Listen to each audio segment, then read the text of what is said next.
Overnight, Minneapolis on fire. Police have been firing pepper spray to try and disperse this crowd. From the outside, at least, America appears chaotic, divided, angry. Whose lives matter? Black lives matter. The killings of unarmed black Americans, including Breonna Taylor and George Floyd by white police officers, led to mass, often violent protests across the country. Protesters torching in Minneapolis. The mainstream media lay much of the blame at the door of the president. We're going to see the president resort to his typical techniques of sowing this kind of chaos and division. His political rivals also blame him.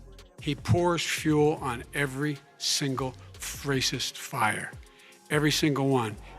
The protests are certainly bigger and more widespread compared to the Biden-Obama era, but that's not to say there wasn't unrest during the previous administration. Remember, the nascent Black Lives Matter movement burst onto the scene in 2014, during Obama's second term, after the police killed 2 unarmed black men. Eric Garner, choked to death in New York,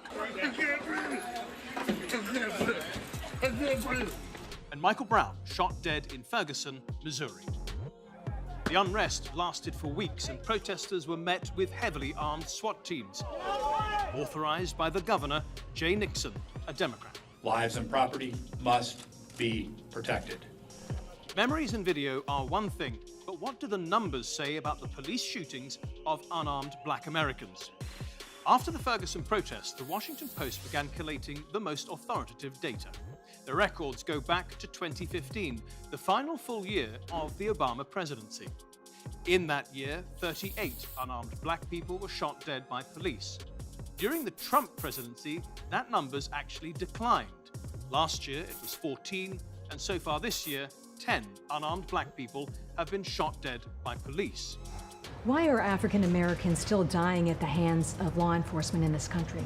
And so are white people. So are white people. What a terrible question to ask.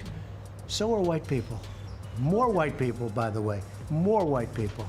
It's true that more unarmed white people are shot dead by police, but given the black population is much smaller, African Americans are still more than twice as likely to be victims.